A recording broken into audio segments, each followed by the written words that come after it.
درود بھیجے گا محمد و آل محمد.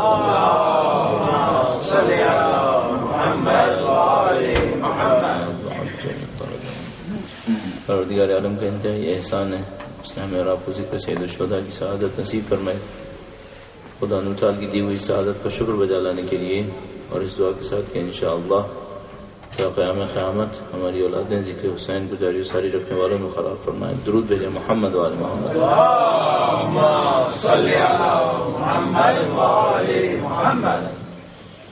پروردگار عالم نے دین مبین کو اپنے بہترین بندوں کے ذریعے اس دنیا تک ارسال فرمایا، اور خدا متعال کے ان بہترین بندوں نے دین کے ابلاغ میں بھرپور جدوجہد انجام دی. کبھی انسان تعجب سے یہ سوچتا ہے کہ کس طریقے سے یہ لوگ ان معاشروں کے اندر دین کو پھیلا سکے جو معاشرے جاہلیت کے نمونے تھے، جہاں پر تعلیم، تہذیب، تربیت اس قسم کی کوئی چیز نہیں تھی. مثلا حضرت نوح علیہ السلام جیسے برگزیدہ نبی ایک انتہائی جاہل قوم کے اندر موجود ہیں، اللہ کے دین کے پیغام کو پہنچانا چاہتے ہیں. تصور فرمائیے کہ ہم اور آپ آج کے پڑھے لکھے معاشرے کے اندر اگر لوگوں کو دین بتانا چاہتے ہیں تو ہمیں مشکلات کا سامنا کرنا پڑتا ہے. ان لوگوں نے اس زمانے میں اس کام کو کیسے انجام دیا، اس مشکل کو کس طریقے سے انجام دے سکے. مجھے احساس ہوتا ہے کہ مختلف طریقوں کو استعمال کیا گیا، مختلف راستوں کو استعمال کیا گیا. ایک جو بہترین راستہ دین پھیلانے کا ہے وہ یہ ہے کہ دین کی افادیت کو، پروڈکٹیوٹی کو ثابت کیا جائے. چند نکات اس حوالے سے آپ کی خدمت میں عرض کروں گا. درود بھیجے گا محمد و آل محمد.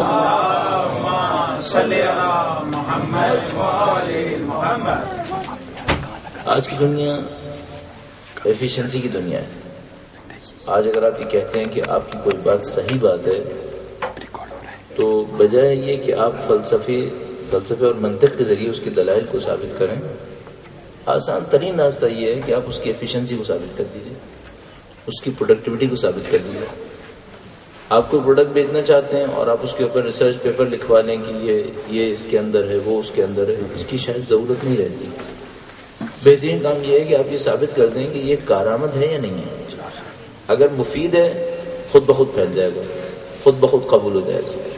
اگر مفید نہیں ہے تو آپ لاکھ اس کے اوپر کام کرتے رہیں، محنت کرتے رہیں، دھوکے سے تو چل جائے گا، حق کے راستے سے نہیں چلے گا. آپ کے پاس الحمدللہ دین ہے. بہترین کام جو کریں وہ یہ کہ آپ یہ ثابت کر دیں کہ یہ دین مفید ہے، اس دین کے اندر کارآمدیت ہے، اس کی پروڈکٹیوٹی، ایفیشنسی کو ثابت کر دیں. البتہ یہ آپ کو سوچنا پڑے گا کہ دین کی پروڈکٹیوٹی آپ کہاں ثابت کریں گے، دین کی ایفیشنسی آپ کہاں ثابت کرنا چاہتے ہیں. تو بہترین مثال میرا اپنے خیال ہے کہ اس اعتبار سے اس معاشرے کی مثال ہے جو 1400 سال پہلے نبی خدا، رسول خدا حضرت محمد مصطفیٰ صلی اللہ علیہ وآلہ وسلم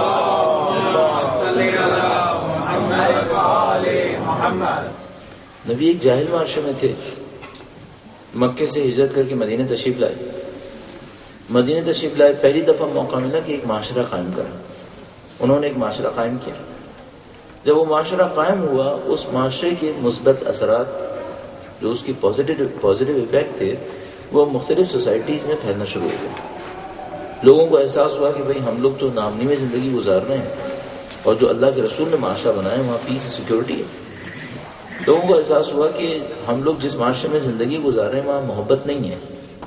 اللہ کے رسول نے جو معاشرہ بنایا وہاں لوگ محبت بھائی چارگی سے رہ رہے ہیں. چند ایلیمنٹس جیسے ہی ثابت کر رہے تھے کہ یہ سوسائٹی اچھی سوسائٹی ہے. پھر اللہ کے رسول کو صرف ایک کام اور کرنا تھا. جب دشمنوں نے حملہ کیا تو یہ ثابت کر کے دکھا دیا کہ ہمارے اندر دفاع کی طاقت ہے. بس پہلے انہوں نے یہ ثابت کیا کہ ہمارے معاشرے کے اندر تمہاری ضرورتوں کو پورا کرنے کے لیے سب کچھ ہے. پھر انہوں نے ثابت کر دیا کہ یہ معاشرہ صرف لفظ کا معاشرہ نہیں ہے، یہ جب جنگ کے میدان میں اترے گا تو یہ دفاع کرنے کے قابل بھی ہے. جیسے یہ دو چیزیں ثابت ہوئیں اس کے بعد دین پھیلنا شروع ہو گیا. میرا اپنے خیال ہے بہترین راستہ یہ راستہ ہے.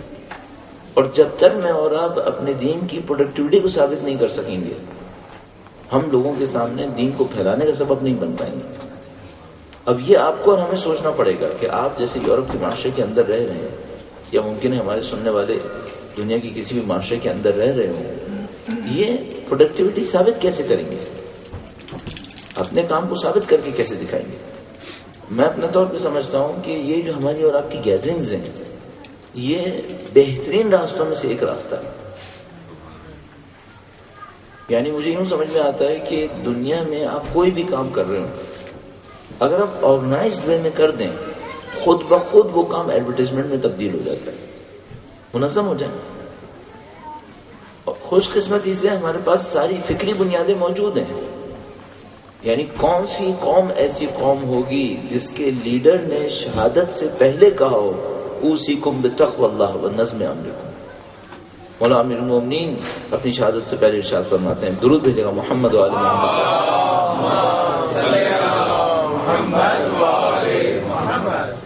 فرماتے ہیں یہ میری وصیت ہے ان لوگوں کو جو یہاں حاضر ہیں اور ان لوگوں کو جو یہاں سے غائب ہیں، دور ہیں.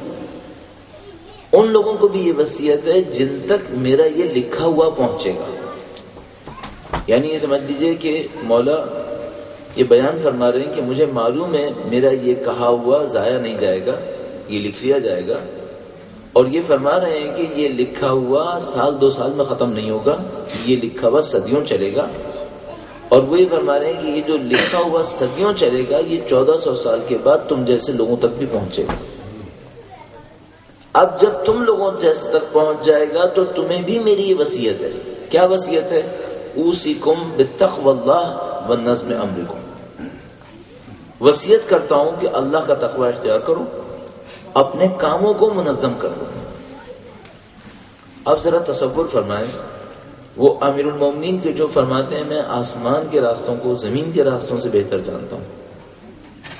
وہ زمین و آسمان کے راستوں کو جاننے والے میرے اور آپ کے سامنے ایک حقیقت آشکار کر رہے ہیں.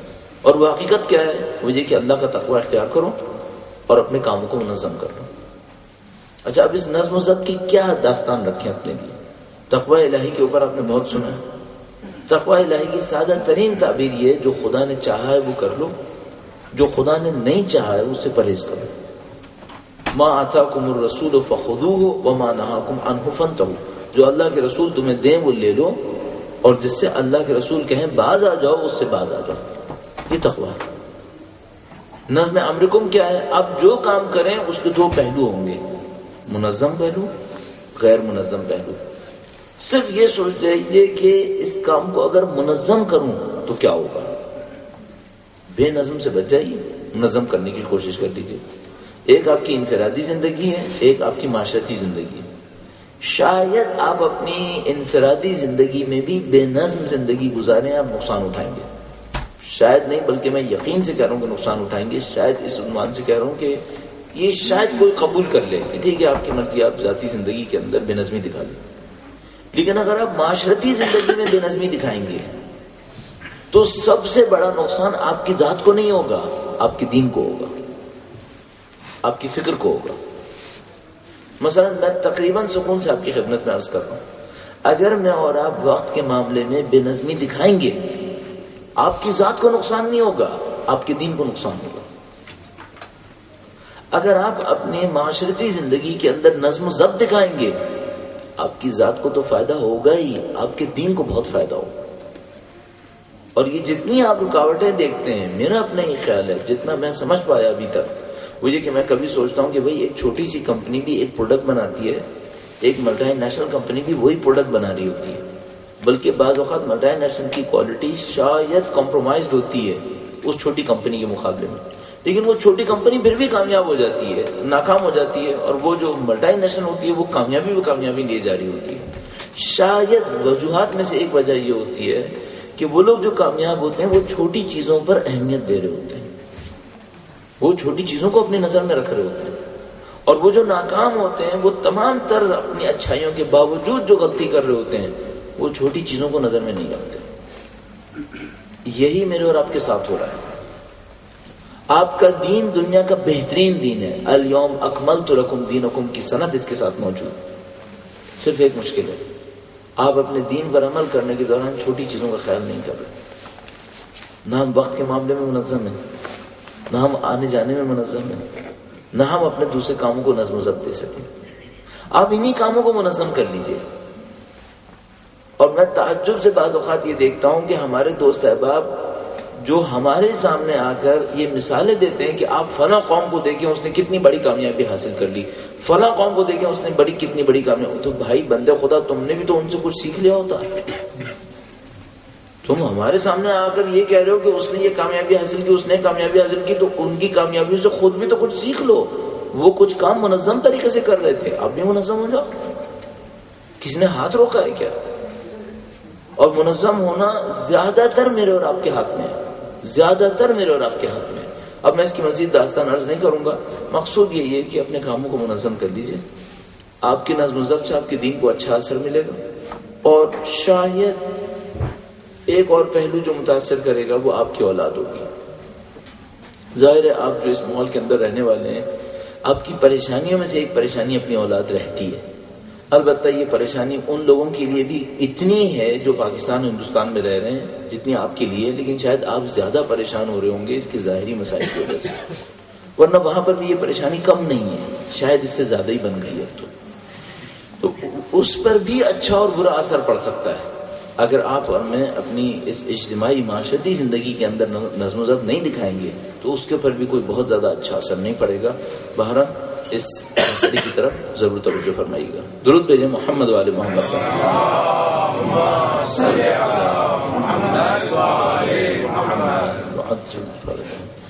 گویا ایسا نہ ہو کہ ہمارے ذہن سے نکل جائے کہ ہمارا جو ٹاپک تھا وہ دینداری اور آزادی سید الشہداء کی تعلیمات کی روشنی میں. ہم نے سید الشہداء کے اقوال کی روشنی میں دین کی ایک تعریف حاصل کی اور یہ اس بات کا جائزہ لیا کہ سید الشہداء جو دیندار کہہ رہے ہیں کہ انسان کے لیے ضروری ہے یا دیندار ہو یا آزاد ہو، اور سید الشہداء فرما رہے ہیں اگر ان دو سے خالی ہے تو پھر وہ غلام ہے اور پھر وہ یزید کا سا غلام ہے. تو ہم نے دینداری کی آپ کی خدمت میں تشریح عرض کی. دینداری کے اوپر کافی عرائض پیش ہوئے اور دین کے معاملے میں آخری بات اس سلسلے میں عرض کرتا چلوں کہ موجودہ زندگی کے اندر جس دور میں اور آپ زندگی گزار رہے ہیں، دین کا مفہوم دوبارہ زندہ ہونے کی طرف جا رہا ہے. ایز پر پلاننگ تو یہ ہونا چاہیے تھا کہ دین کا مفہوم مر چکا ہوتا. جو کچھ منصوبہ بندی رہی تھی آخری 300-400 سال میں رینیسانس کے بعد سے، اس کے بعد سے دین کا کلر ختم ہو جانا چاہیے تھا. لیکن یہ خدا متعال کی حکمت عملی رہی، خدا متعال کا منصوبہ رہا کہ دین دوبارہ سے زندہ ہونا شروع ہو گیا. اور بہت اچھا موقع اس وقت آپ کے اور میرے ہاتھ میں اور میرے اور آپ کی اولادوں کے پاس ہے. اگر ہمارے پاس دین اچھا دین ہے، اس کی ایفیشنسی ثابت کر دیجیے، اس کی افادیت کو ثابت کر دیجیے. جیسے آپ دین کی افادیت کو ثابت کریں گے دین زندہ ہو جائے گا. دین زندہ ہوگا، دین کے اثرات بھی ہوں گے. اور اب میں مزید اس زیادہ دین کے اوپر عرض نہیں کروں گا، میں آزادی کے مفہوم کے اوپر عرض کرنا چاہوں گا اور اس سلسلے میں چند انتہائی اہم نکات آپ کی خدمت میں عرض ہوں گے. درود بھیجے گا محمد و آل محمد.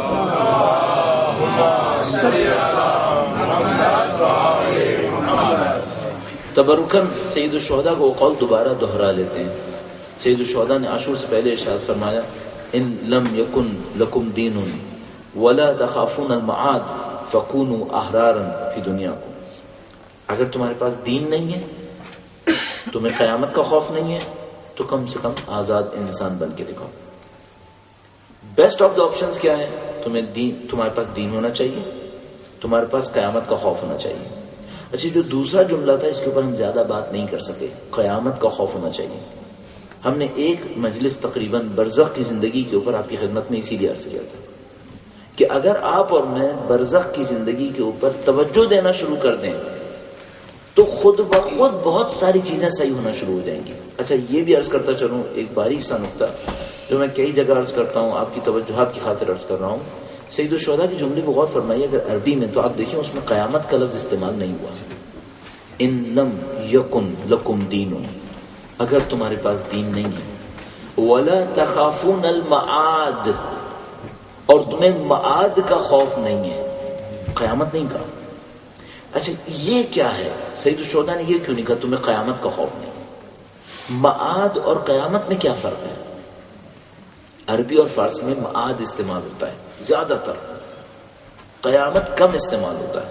ہم لوگ 5ویں عقیدے کے طور پر قیامت کا لفظ ذکر کرتے ہیں. اگر آپ کسی فارسی یا عربی کی کتاب پڑھیں اور اس کے اندر جا کر دیکھیں تو اس میں معاد کا لفظ نہیں ہوگا، معاد کا لفظ ہوگا. اردو کی کتابوں کے اندر زیادہ تر قیامت کا لفظ آئے گا. معاد کسے کہتے ہیں؟ معاد یعنی واپسی کا سفر. یہ جو واپسی کا سفر ہے اس میں برزخ بھی شامل ہے، اس میں قبر بھی شامل ہے، حتیٰ موت شامل ہے. کیوں؟ موت واپسی کے سفر کا پہلا نشانہ ہے. جیسے ہی واپسی کا سفر شروع ہوتا ہے اس کی پہلی منزل موت ہوتی ہے، بلکہ موت سے بھی چند منٹ پہلے ایک اور حالت ہے جو واپسی کی علامت ہے، جس کو ہم احتضار کہتے ہیں. حالت احتضار. یہ جو حالت احتضار ہے یہ معاد کا پہلا مرحلہ بن جاتا ہے. اس حالت احتضار کو سکرات الموت بھی کہتے ہیں، موت کا نشہ. یہ معاد ہے، یہاں سے معاد شروع ہو جاتی ہے. یہ جو ہم اردو میں کہتے ہیں نا کہ پانچواں عقیدہ قیامت ہے، اس کے ساتھ مشکل یہ بن جاتی ہے کہ پھر ہم موت کو پانچویں عقیدے کا حصہ نہیں سمجھتے، جبکہ فارسی اور عربی کا اگر لفظ استعمال کریں معاد، تو یہ جو حالت احتضار ہے یہاں سے پانچواں عقیدہ شروع ہو رہا ہے، یہاں سے پانچواں عقیدہ شروع ہو جاتا ہے. ہم لوگ قیامت کہتے ہیں تو ہماری توجہ صرف اس بات کے اوپر ہوتی ہے کہ ایک دن آئے گا جب حساب کتاب ہوگا. فارسی اور عربی میں لفظ معاد استعمال ہوا ہے، اور اس خوبصورت روایت کے اندر بھی سید الشہداء نے معاد استعمال کیا ہے. ان لم یکن لکم دین، اگر تمہارے پاس دین نہیں ہے، ولا تخافون المعاد، اور تمہیں معاد واپسی کا بھی خوف نہیں ہے، اگر تمہیں واپسی کا بھی خوف نہیں ہے، فکونوا احرارا فی دنیاکم، اپنی دنیا میں آزاد انسان بن کے دکھاؤ. اب میں نے دین کے اوپر کافی کچھ آپ کی خدمت میں عرض کر دیا. دین پہ پریکٹس کیجئے، دین پر عمل کیجئے، دین کو آزمائیے، اس دین سے اثر حاصل کیجئے، اس دین کی روشنی کو دوسروں تک پہنچائیے. کاش ہم لوگ اس دین کے 20% پر ہی عمل کر لیتے. یقین فرمائیے آپ کی اور میری کامیابی، دنیا اور آخرت کی کامیابی کا کوئی راستہ نہیں روک سکتا تھا. ایک علم کے طالب علم ہونے کے ناطے، میں دین کے طالب علم ہونے کے ناطے آپ کی خدمت میں عرض کر رہا ہوں، یہ اتنا خوبصورت علم ہے کہ اگر کوئی اس کے 20% پہ بھی عمل کر لے، کوئی اس کا راستہ نہیں روک سکتا. یہ شخص کامیاب ہی کامیاب ہے، چاہے آپ مادی کامیابی کہیں، چاہے آپ اخروی کامیابی کہیں، ہر قسم کی کامیابی اس کے اندر تضمین ہے. کاش کوئی عمل کرنے والا ہوتا، کاش کوئی اس کو سنجیدگی سے دیکھنے والا ہوتا. اور آپ اور میں بدقسمتی سے ایک ایسے معاشرے کے اندر زندگی گزار رہے ہیں جہاں حکمت عمل ہی یہ تھی کہ دین مٹ جائے. خوش قسمتی سے دین نہیں مٹا. خوش قسمتی سے خدا متعال کی اس آیہ کریمہ کے اثرات دیکھنے کو مل گئے، اس میں خدا متعال نے فرمایا کہ یریدون لیطفئوا نور اللہ بافواہہم واللہ یأبی الا ان یتم نورہ. یہ چاہتے تھے کہ دین کو اپنی پھونکوں سے بجھا دیں، اور خدا متعال نے تو یہ طے کر لیا تھا کہ وہ دین کی حفاظت کرے گا. سبحان اللہ. دین محفوظ ہو گیا. درود بھیجے محمد و آل محمد.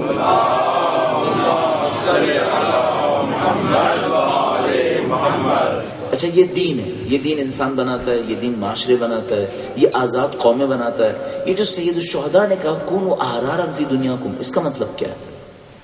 آزاد انسان بننے کی کوشش کرو. اچھا یہ چونکہ موقع مناسب ہے اور مجھے نہیں معلوم کہ آپ کا انٹرسٹ اس کے اندر کتنا رہے گا، لیکن مجھے یہ احساس ہے کہ بعض اوقات موضوع سے کچھ ایسی باتیں بھی کہنی پڑ جاتی ہیں جو آپ نے تجربہ کری نہیں ہے گزشتہ چند دنوں کے اندر، جس میں شاید سامعین کا اتنا انٹرسٹ بھی نہیں ہوتا، لیکن بولنے والا اپنی ذمہ داری کی خاطر کسی وجہ سے مجبور ہو کر وہ سب بولتا ہے. تو میں اس مجبوری کے تحت کہ مجھے احرار کی تشریح کرنی ہے، اور میں نہیں چاہتا کہ یہ جو گفتگو ہے یہ نامکمل رہ جائے، میں چاہوں گا کہ اس کو پورا کر لوں. تھوڑا سا توجہ دیتے ہیں، یہ جو آزادی کا مفہوم مغربی دنیا میں ہے یہ کیا مفہوم ہے؟ ہم لوگ اس مفہوم کی ضرب میں ہیں اس وقت. یعنی دین کے نام پہ جو حربے استعمال کیے جاتے ہیں ان میں سے ایک یہ ہے کہ دین آزادی کے خلاف ہے. کہیں پر کہا جائے گا کہ بھئی یہ خواتین کی، عورتوں کی آزادی کے خلاف ہے، کہیں پر یہ کہا جائے گا کہ یہ اپنی عبادتوں اور سزاؤں کے ذریعے سے انسانیت کی آزادی کے خلاف ہے. پتہ نہیں کس کس نام پر ہمارے اوپر اتہام تہمت لگائی جائے گی کہ یہ آزادی کے خلاف ہے. تھوڑا سا آزادی کے پس منظر کو ہم دیکھنے کی کوشش کرتے ہیں، اور میں چاہوں گا کہ اس کو تھوڑی گہرائی بھی دی جائے تاکہ یہ مفاہیم کسی حد میں میرے اور آپ کے لیے کلیئر ہو جائے. ٹھیک ہے؟ اور میں نے اپنی زندگی میں یہ دیکھا ہے کہ بہت دفعہ میرے ساتھ ایسا ہوا کہ میں نے کسی مفہوم کو پڑھا جس کو سمجھا کہ شاید اتنا اہم نہیں ہے، بعد کی زندگی میں پتہ چلا کہ نہیں بہت اہم تھا. تو میں آپ سے درخواست کروں گا اس مفہوم پہ توجہ فرمائیے گا.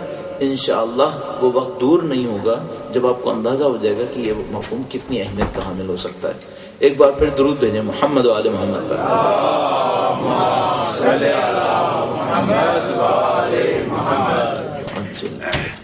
اگر آپ کے ذہن میں ہو، ہم نے عرض کیا تھا کہ فرعون کے زمانے سے ایک سازش چلی آ رہی ہے، اور وہ سازش یہ ہوتی ہے کہ کوئی مفہوم استعمال کیا جاتا ہے، تشریح نہیں کرتے، اس کو بغیر تشریح کے چھوڑ دیتے ہیں.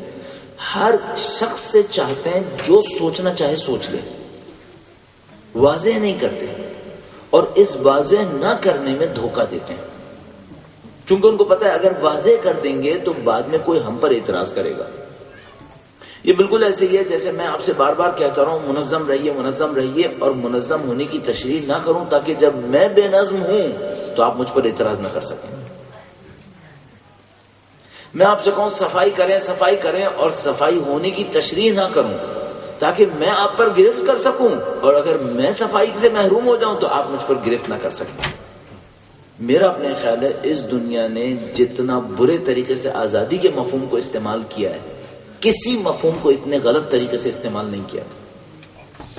انہوں نے آزادی کے نام پر جو کچھ کیا ہے وہ شاید تاریخ بشریت میں ایک سادہ مفہوم کے ساتھ اتنا کچھ کبھی نہیں ہوا ہوگا. آزادی کے نام پہ انہوں نے کیا کچھ کیا ہے. یعنی تصور کر لیجئے کہ پورے عراق اور پورے افغانستان کے اوپر ہونے والی جنگ آزادی کے نام کی جنگ، آزادی کے نام پہ جنگ ہوئی ہے. آزادی کے نام پر ایک ایسی جنگ ہوئی ہے جس میں 10 لاکھ لوگ مر چکے ہیں، اور خود بے حیائی سے کہہ رہے ہیں کہ ہم جن کو آزاد کرنے کے لیے جنگ کر رہے ہیں ان کے مردوں کا کاؤنٹ نہیں کرتے. کیسی عجیب جنگ ہو رہی ہے. یعنی یہ کہا جا رہا ہے بالکل ایسے ہی جیسے آپ یہاں پر خدا نہ کرے نعوذ باللہ کسی مشکل میں پھنس گئے ہیں، آپ کو ریسکیو کرنے کے لیے کوئی ٹیم اندر آئے اور اس ریسکیو مشن کے دوران یہاں پر کئی لوگوں کو مار دے، اور بعد میں اس سے کوئی پوچھے کہ آپ وہاں اندر کیوں گئے تھے تو وہ کہیں کہ کچھ لوگ اندر پھنس گئے تھے، انہیں چھڑانے گئے تھے. اور کوئی پوچھے کہ آپ اس میں کتنے لوگ مرے تو وہ بتائیں کہ ہمارے 2 بندے مرے. اور کوئی پوچھے وہ جو اندر تھے ان میں سے کتنے مرے، وہ کہیں ہم ان کو کاؤنٹ نہیں کرتے. آپ تو کہہ رہے تھے کہ آپ ان کو چھڑانے کے لیے گئے تھے. اگر آپ کے نزدیک اتنے ہی یہ لوگ غیر اہم تھے تو آپ انہیں چھڑانے کیوں آئے تھے؟ اور اگر ان کی اہمیت تھی تو کم سے کم ان کے مردوں کو تو شمار کر لیتے. اور میرا واضح اشارہ عراق کی طرف ہے جس کے مردوں کو شمار نہیں کیا گیا.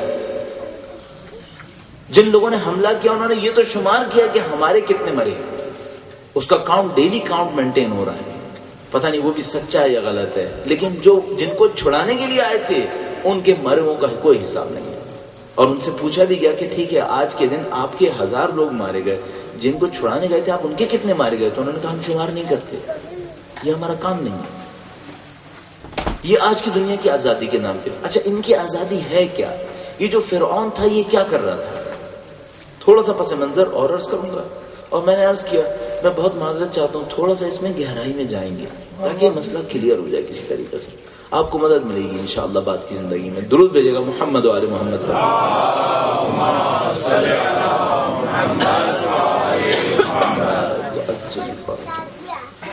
اگر آپ اس دنیا کو سمجھنا چاہتے ہیں بہترین کام یہ ہے کہ قرآن کریم کے اوپر غور شروع کر دیجیے.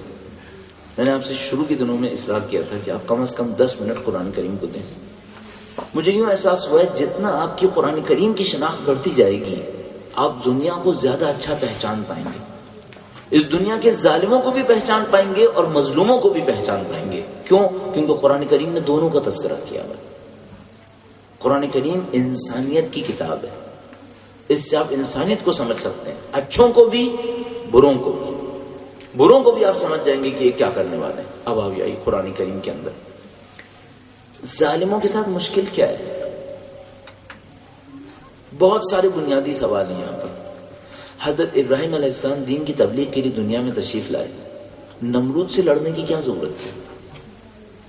نمرود سے کیوں لڑے؟ مثلا بہت دیکھیے سادہ سی بات ہے، فرض کر لیجئے کہ فرض کر لیتے ہیں اس ملک کے اندر ظلم ہو رہا ہو. فرض کر لیتے ہیں اس ملک میں ظلم ہو رہا ہو. آپ جیسے گروہ نے ہم سے کہا بھائی آپ پاکستان سے آئیے 10-12 دن محرم کی کچھ مجلسیں پڑھیں اور چلے جائیں. ہم یہاں پر آئے، باہر جو ظلم ہو رہا تھا اس کو ٹچ کیے بغیر ہم نے پورا دین کا پورا کا سارا جگ آپ کے اوپر الٹ دیا اور 12 دن کے بعد گھر واپس چلے گئے. ایسا ہی ہوتا بھی ہے. نہ ہم نے باہر کسی کو للکارا، نہ آپ سے کسی کو للکارنے کو کہا. پورا دین بھی دے دیا اور چلے گئے. حضرت ابراہیم یہ نہیں کر سکتے تھے؟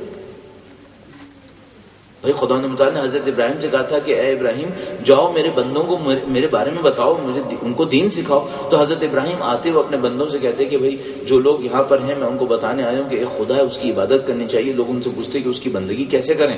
تو حضرت ابراہیم علیہ السلام ایک مسجد بناتے, اس میں چند لوگوں کو کھڑا کر دیتے اور ایک امام مسجد بنا دیتے اور اس کی ایک مثال کے طور پر چھوٹی سی تنخواہ رکھ دیتے جو اس علاقے کے چپڑاسی سے بھی کم ہوتی, اور اس کے بعد اس سے کہتے کہ تم ان سب کو نماز پڑھا دیا کرو. لیکن حضرت ابراہیم نے یہ نہیں کیا. انہوں نے کیا کیا, وہ سیدھے گئے اس زمانے کے ظالم بادشاہ کے سامنے اور کہا کہ اللہ ایک ہے اور جو کچھ تم کر رہے ہو سب غلط ہے, تم غلط ہو.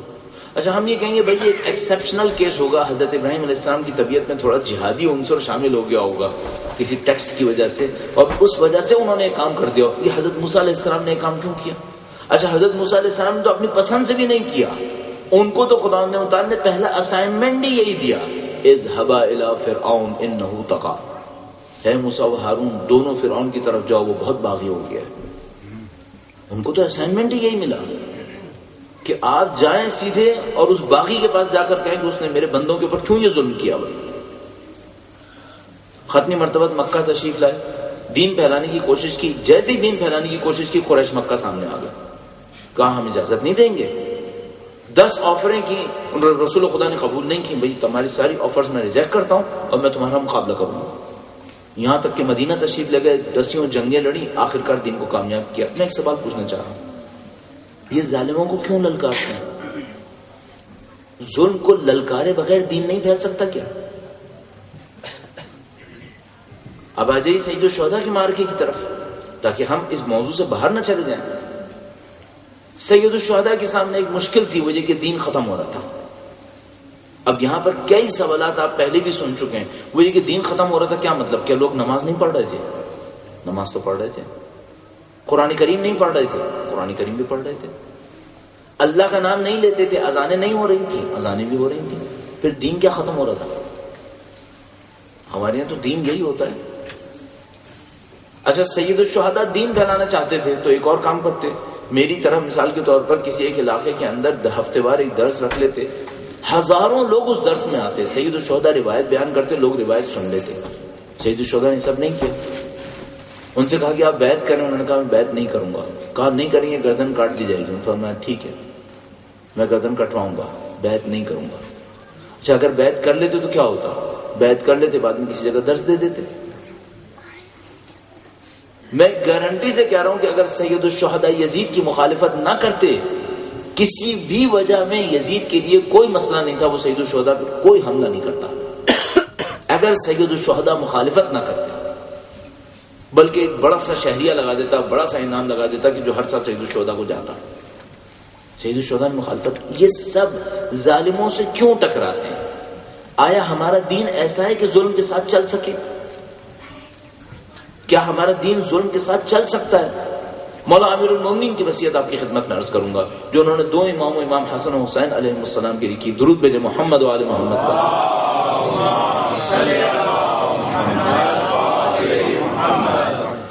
فما كونا للظالم خصما وللمظلوم اونا, ظالم کے دشمن بن جاؤ, مظلوم کے مددگار بنو. وہ لوگ جو ہمارے دوست احباب کہتے ہیں نا کہ بھائی فلسطین کے اندر اگر 10 آدمی مر رہے ہیں, ہمیں کیا ضرورت بولنے کی, امیر المومنین کو کیا جواب دیں گے؟ امیر المومنین نے فرمایا ظالم کے دشمن بنو, نہیں کہا ظالم سے دور رہو. نہیں, دور تو رہو, دشمنی کر کے دور رہو, نہ کہ اپنے دلوں کے اندر جھک کر دور رہو. نہیں, دشمنی کرو, جو تم دشمنی کر سکتے ہو دشمنی کرو. اور مظلوم کے لیے کیا کرو؟ ایک ٹھنڈی آہ بھرو. نہیں, مظلوم کے مددگار بنو, پریکٹیکل لائف گزارو, ظلم کے خلاف بولو, دشمنی کرو, مظلوم کے لیے مددگار بن جاؤ. یہ امیر المومنین نے ارشاد فرمایا. ناقابل تردید قطعی وصیت امیر المومنین کی, نہج البلاغہ کے اندر, شاید دوسرے مستند کتابوں کے اندر, ناقابل تردید وصیت امیر المومنین کی. ظالم کے دشمن بنو, مظلوم کے مددگار بنو. یہ ہمارا دین ظالموں سے کیوں ٹکراتا ہے؟ اچھا ایک بات اور عرض کروں, ظالموں کو دین بہت پسند ہے جو نہ ٹکرائے. ان کو اس خاطر بعض مسلمانوں کے دین بہت پسند ہیں جو نہیں ٹکراتے، ان کو وہ بہت اچھے لگتے ہیں، اپنے اپنی جگہ پہ بیٹھے رہیں، ہمارے کام میں دخالت نہ دیں، یہ ان کو بہت اچھا لگتا ہے۔ میں نے آپ کی خدمت میں پہلے ایک جملہ عرض کیا تھا کہ کیا یہ کافر بیوقوف ہو گئے کہ ہمیں اپنے سیٹلائٹس دیتے ہیں کہ ہم اپنے نعرہ تکبیر اور حج کی مراسم پوری دنیا کو دکھاتے ہیں؟ پہلے تو برداشت نہیں کرتے تھے، اب کیوں برداشت کرتے ہیں؟ کیونکہ ان کو پتہ ہے ان کے حج کے اندر ایک بھی تکبیر نہیں ہے۔ اب کہتے ہیں پوری دنیا کو دکھاؤ، کیونکہ ہمیں پتہ ہے تمہارے گھومنے سے کچھ نہیں ہوگا، تم جسم سے گھوم رہے ہو، تمہاری روح کے اوپر کوئی اثر نہیں پڑ رہا۔ دوبارہ واپس آتے ہیں، دین ظالم سے کیوں ٹکراتا ہے؟ ایک سادہ وجہ ہے، ظالم انسان کو دھوکہ دیتا ہے، ظالم ظلم کے ذریعے انسان کی صلاحیتوں کو ختم کر دیتا ہے، ظالم انسان کے سوچنے سمجھنے کی صلاحیت کو برباد کر دیتا ہے۔ فرعون یہی کرتا تھا۔ ایک جگہ میں نے بہت خوبصورت ایک بات پڑھی، لکھا تھا کہ جب بنی اسرائیل فرعون کے مقابلے پر آ گئے تو بنی اسرائیل کو شکست دینے کے لیے فرعون نے کیا کیا؟ فرعون ظالم تھا، اس کو بنی اسرائیل سے خطرہ ہوا کہ بنی اسرائیل مجھے کہیں نہ کہیں مقابلے میں بلائیں گے، تو اس نے بنی اسرائیل کو شکست دینے کے لیے ایک سادہ سا کام کیا، اس نے کہا کہ بنی اسرائیل کو کوئی بڑی جاب نہیں دی جائے گی۔ بنی اسرائیل کو کیا دیا جائے گی جاب میں؟ کہا ان کو بناؤ موچی، ان کو بناؤ کمہار، مٹی کے برتن بنواؤ، جوتے ٹانکوا دو، درزی بناؤ، ان کو بڑی پوسٹ کو مت دینا۔ کیوں؟ اس نے کہا ان کو اگر چھوٹے کاموں میں لگا دوں گا، ان کا دماغ چھوٹی چیزوں میں سوچے گا، یہ کسی بڑی پوسٹ پہ آئیں گے نہیں، ان کی صلاحیتیں مر جائیں گی، کل میرا مقابلہ کرنے کی طاقت نہیں رہے گی۔ ختم ہو گیا معاملہ۔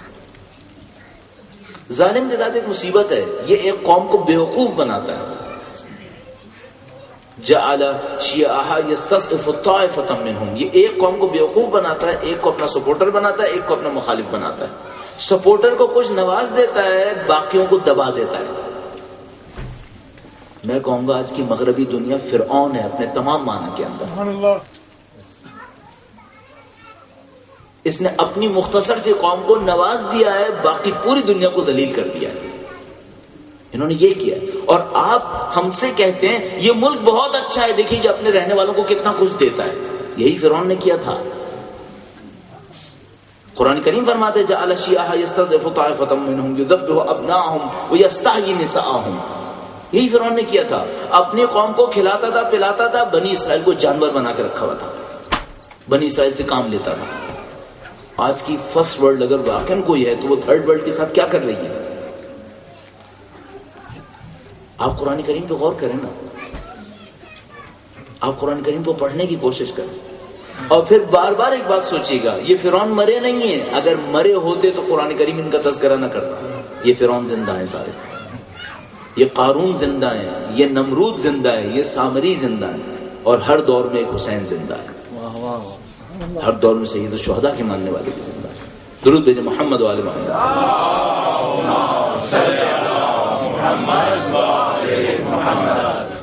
کیوں ظالم ظلم کرتے ہیں؟ اپنے مفادات کے لیے۔ کیوں دین ظلم سے ٹکراتا ہے؟ دین کو ایک بات پتا ہے، اگر ظالم ظلم کرتا رہے گا اللہ کے بندے ترقی نہیں کر پائیں گے، اللہ کے بندے ذلیل ہو جائیں گے۔ اللہ کو پسند نہیں ہے اس کے بندے جانور بنے، اس کو پسند نہیں ہے اس کے بندے ذلیل ہو جائیں گے۔ آپ پاکستان میں دوسری جگہوں پہ دیکھ رہے ہیں کیا ہو رہا ہے، لوگ معاش کی خاطر ذلت اٹھا رہے ہیں، لوگ زندگی کی نیسیسٹیز کی خاطر ذلت اٹھا رہے ہیں۔ یہ ذلت کون دے رہا ہے ان کو؟ یہ نظام ظلم دے رہا ہے۔ اللہ قبول کرے گا اس کے بندے ذلت اٹھائیں۔ خدا قبول نہیں کرتا کہ میں کسی بھوکے کو کھانا کھلاتے وقت اس سے یہ کہوں کہ تو بھوکا ہے، یہ خدا قبول نہیں کرتا۔ فرماتا ہے اگر تم نے ایک جملہ بولا جس سے اس کا دل دکھا تو تمہاری ساری خوبیوں پہ پانی پھیر دوں گا، تمہارے سارے اعمال کو ختم کر دوں گا اگر تم نے احسان کرنے کے بعد ایک جملہ منت کر دی۔ محمد وآل محمد بلند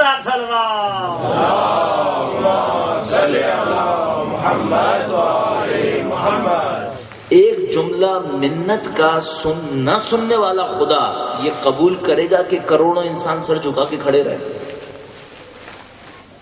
کہتا ہے ایک جملہ منت کا نہیں سن سکتا میں تمہاری زبان سے، ورنہ تمہارے اعمال ختم کر دوں گا۔ وہ قبول کرے گا کہ کروڑوں انسان سر جھکا کے کھڑے رہیں کسی ایک انسان کے سامنے جس کے اندر انسانیت کی رمق بھی نہیں ہے، انسانیت کی جھلک بھی نہیں ہے اس کے اندر؟ ظلم کرتا ہے، اللہ کا دین قبول نہیں کرتا، کہتا ہے تم نے میرے بندوں کو غلام کیوں کیا؟ میں نے ان کو آزاد خلق کیا ہے، ان کو آزادی دو۔ یہ ایک قسم کی غلامی ہے۔ بس ظالم ظلم کرتا ہے، انسانوں کو غلام بناتا ہے، اللہ کا دین قبول نہیں کرتا، کہتا ہے پہلی شرط یہ ہے کہ ان کو ظلم سے نکالو۔ کیوں؟ اگر تم نے ان کو ظلم سے نہیں نکالا، ظالم کے جبر سے نہیں نکالا، تو نمازیں ان کو فائدہ نہیں دیں گی، یہ غلام بن کے نماز پڑھیں گے، ان کے اندر توحید نہیں آئے گی۔ اب آپ نے دیکھا کیوں ہماری نمازیں اثر نہیں کرتی ہیں؟ اگر ذہنوں کے اوپر کسی چیز کی غلامی آ جائے تو کہی ہوئی تکبیر بھی اثر نہیں کرتی۔ سبحان اللہ، اللہ اکبر اللہ کی کبریائی کا اعلان ہے، غلاموں کی زبان سے جچتا نہیں ہے۔ خدا پہلے ان بندوں کو آزاد کرواتا ہے، بس دین ظالم سے ٹکراتا ہے۔ اچھا، اب ظالم کے سامنے کیا راستے ہیں؟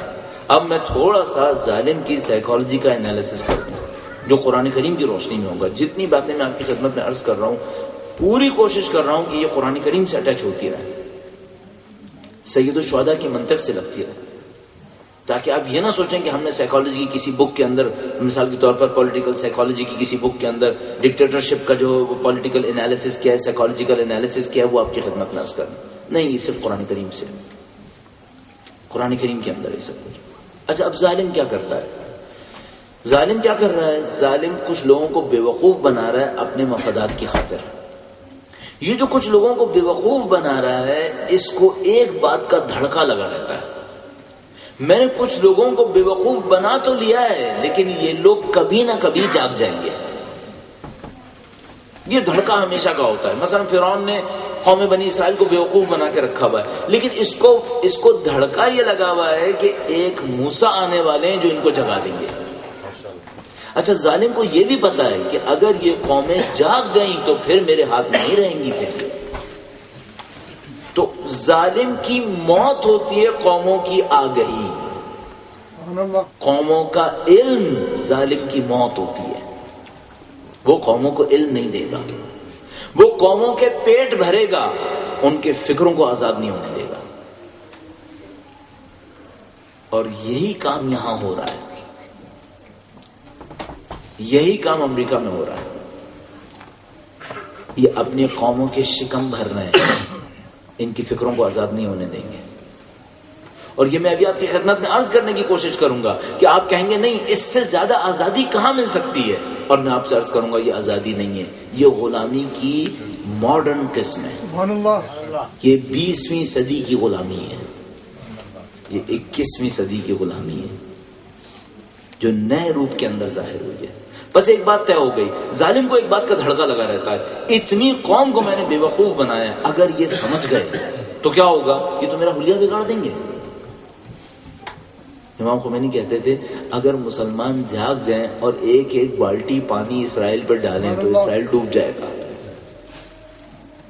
اسرائیل ڈوب جائے گا۔ صرف ایک کام کرتا ہے ظالم، ان کو جاگنے نہ دو، ان کو سلا دو۔ اچھا، اب ایک عجیب بات ہے، وہ یہ ہے کہ یہ اتنی بڑی تعداد میں لوگوں کو سلاتا کیسے ہے؟ یہ ان کو دھوکہ کیسے دے دیتا ہے؟ دھوکہ دینے کے اس کے کچھ میکینزم ہیں۔ میں ذرا سا یہاں پر روک کر دین اسلام کی ایک اور فضیلت آپ کی خدمت میں عرض کروں گا۔ درود بھیجے گا محمد و آل محمد۔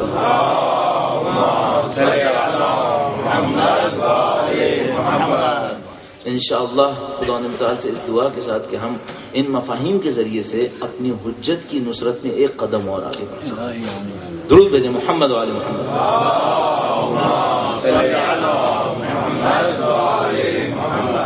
ایک بات جملہ اور عرض کروں بیچ میں، یہ جتنی ہم کوشش کر رہے ہیں ظلم کے انالیسس کے ذریعے، یہ کیا کوشش ہے؟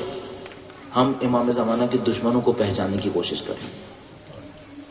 یملأ الارض قسطا وعدلا کما ملئت ظلما وجورا، وہ زمین کو عدل و انصاف سے بھریں گے جیسے کہ وہ ظلم و جور سے بھری ہوگی۔ دنیا کے سارے ظالم ان کے سامنے کھڑے ہوں گے۔ تو یہ جو ہم کوشش کر رہے ہیں، یہ کیا کر رہے ہیں؟ یہ ظالموں کو سمجھنے کی کوشش کر رہے ہیں تاکہ ہمیں پتہ چل جائے کہ ہمارے مولا کے سامنے کون سے دشمن آ کر کھڑے ہوں گے، ہم ہوشیار ہو جائیں، کہیں ایسا نہ ہو کہ ہم ظالموں کے ساتھ کھڑے بھی نظر آئیں۔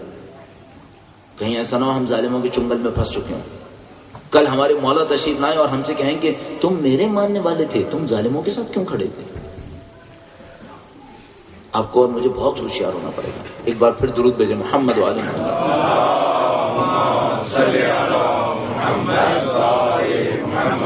اگر دوست احباب تھوڑی سی زحمت کریں، درود بھیجتے ہوئے تھوڑا سا آگے تشریف لائیں تاکہ اگر کوئی ادھر ادھر آنا جانا چاہتا ہے تو اس کو مشکل نہ ہو. ایک بار درود بھیجے گا محمد و آل محمد پر.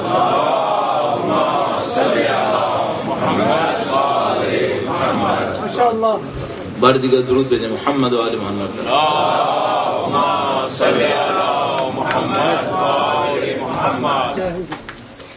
ایک مثال تاکہ دین کی میں وہ فضیلت آشکار کروں، آپ کی خدمت میں عرض کروں اور اس کے بعد گفتگو پہ واپس جاتا ہوں. اچھا ڈاکٹر کون سا ہوتا ہے جو بیماری کا فوری علاج کر کے آپ کو درد سے بچائے یا بیماری کو جڑ سے اکھیڑ دے؟ وہ ڈاکٹر اچھا ڈاکٹر نہیں ہے جو آپ سے کہے کہ یہ جو بخار ہے نا یہ تو میں شام تک اتار دوں گا، آپ کا مسئلہ حل ہو جائے گا. اگر کوئی یہ باتیں کرے آپ سمجھ جائیے گا کہ کچھ خطرناک چیز ہونے والی ہے. یہ کچھ نہیں کرے گا، آپ کو ایک ہیوی ڈوز دے گا، آپ کا بخار شام تک اتر جائے گا. لیکن کچھ پتہ نہیں ہوگا کہ یہ جو ہیوی ڈوز اندر جائے گی یہ کتنے دفعہ بعد میں بخار دلوائے گی، کچھ پتہ نہیں. اچھا ڈاکٹر کیا کرے گا؟ اچھا ڈاکٹر سب سے پہلے کوشش یہ کرے گا جہاں تک ہو سکے باہر سے کیمیکلز نہیں دوں گا. میڈیسنز کیا ہیں؟ یہ صرف کیمیکلز ہیں اور کچھ نہیں ہے. وہ کہتا ہے میں باہر سے کیمیکلز نہیں دوں گا، اندر کے میکینزم کو ایسا کروں گا جو کیمیکلز باہر سے چاہیے وہ اندر ہی سے بننا شروع ہو جائیں گے. اچھا ڈاکٹر یہ کام کرے گا. دین بہت اچھا ڈاکٹر ہے، ظالم سے نہیں لڑتا ہے، ظلم سے لڑتا ہے. ایک فرد سے نہیں لڑتا ہے، اس فرد کے ظلم سے لڑتا ہے. لہذا سید الشہداء نے نہیں کہا میں یزید کی بیعت نہیں کروں گا. سید الشہداء نے فرمایا میرا جیسا یزید جیسے کی بیعت نہیں کرے گا. انہوں نے مستقل حل دیا. انہوں نے کہا یہ یزید مجھ حسین سے بیعت لے، یہ تو ممکن ہے ہی نہیں. یہ تو اس کے دماغ میں بھی کلیئر ہے کہ یہ مجھ سے بیعت نہیں لے سکتا. میں تو اس پہ بات ہی نہیں کروں گا. میں وہ کام کر کے جاؤں گا کہ قیامت تک کا کوئی یزید مجھ جیسے کی کوئی بیعت نہیں لے سکے گا. سید الشہداء مستقل علاج کرنا چاہتے تھے. وقت نہیں رہا میرا، میں آپ کی خدمت میں عرض کروں، ممکن کوشش کروں گا کہ ایک دو دن کے بعد کہیں سے کسی طریقے سے سید الشہداء کی حکمت عملی پہ بات کر لی جائے. سید الشہداء کی حکمت عملی کیا ہے، اسٹریٹجی کیا ہے. سید الشہداء یقین فرمائیے اگر صرف یزید سے لڑنا ہوتا مارکا بہت آسان تھا. یزید سے لڑنا کوئی مشکل کام نہیں تھا. آج کے کسی بھی دیوانے پولیٹیشین کو سوچئے یزید اس سے زیادہ دیوانہ تھا. کسی بھی پاگل پولیٹیشین کو سوچئے جو نفس پرست ٹائپ کا ہو. کسی بھی ایسے پولیٹیشین سے لڑنا کوئی مشکل کام نہیں کسی پاکیزہ انسان کے لیے. سید الشہداء اگر صرف اتنا چاہتے ہوتے اس یزید سے لڑ دیں اور مارکا ختم ہو جائے، یہ کام بہت آسان تھا. سید الشہداء بڑے کام کو انجام دینے آئے تھے. وہ بڑا کام کیا تھا؟ فرماتے تھے میں کوئی ایسا کام کر کے جاؤں گا نہ کہ یہ یزید ہارے گا، قیامت تک سارے یزید ہاریں گے. دین محمد قیامت تک میں سیکیور کر کے جاؤں گا. یہ سید الشہداء کا کام تھا. 1400 سال ہو گئے. اب پوری دنیا اعتراف کرتی ہے کہ اگر سید الشہداء نے قربانی دی تو اب اذان بچی ہے، اب نماز بچی ہے، اب قرآن بچا. اب پوری دنیا مانتی ہے. ہاں کچھ اندھیرے میں رہنے والے ابھی بھی نہیں مان رہے ہوں گے، لیکن پوری دنیا اعتراف کرتی ہے. یہ سید الشہداء کا کام تھا. مولا سید الشہداء کے نام پر اور اس دعا کے ساتھ کہ سید الشہداء میری اور آپ کی اس خدمت کو قبول فرمائیں، بآواز بلند درود بھیجیں محمد و آل محمد.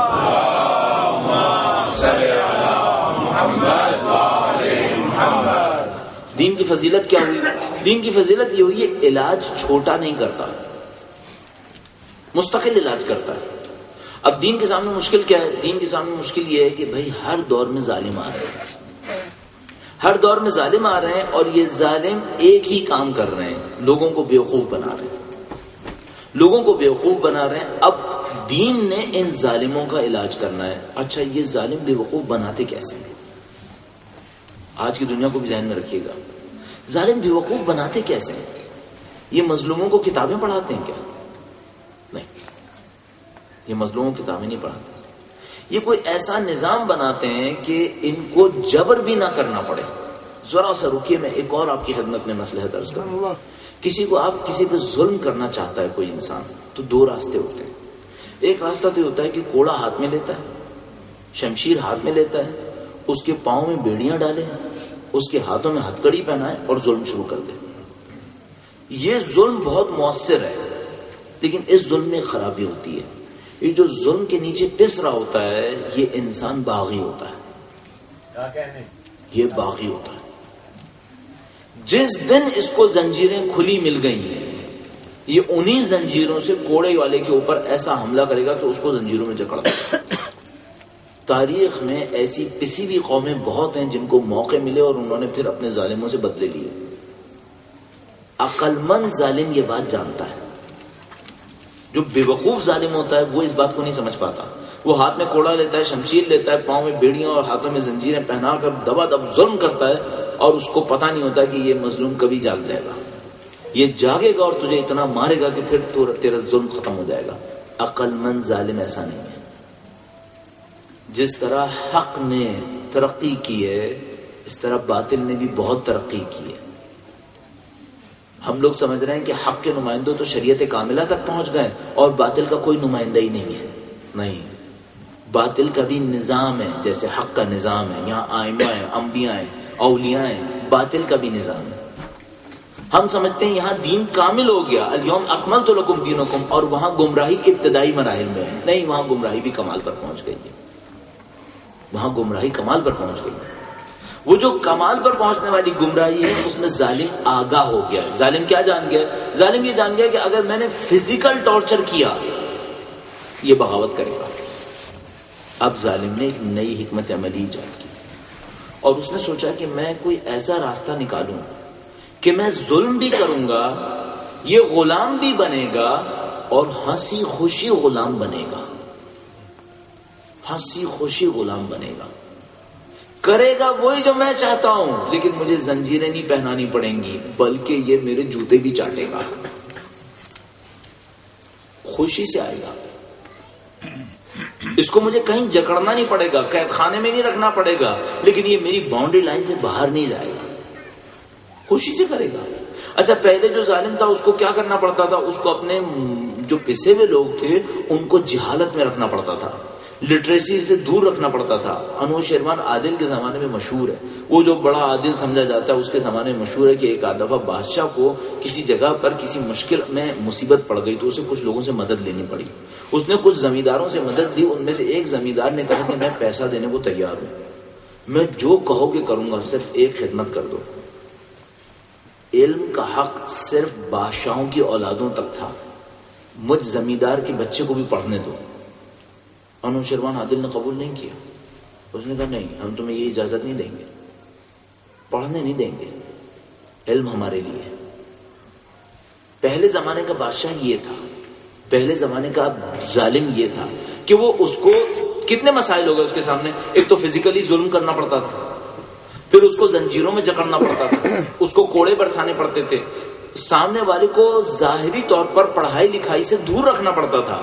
اب جو جدید دور کا ظالم آیا اس نے کہا بھائی میں یہ سارے کام کب تک کروں گا؟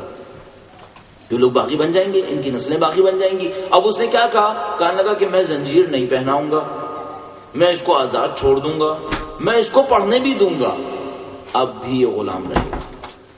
اچھا، یہ پھر تو کیسے کرے گا؟ یہ کیسے کرے گا؟ اب دیکھیے ظلم نے کتنا بڑا ہنر کر دیا.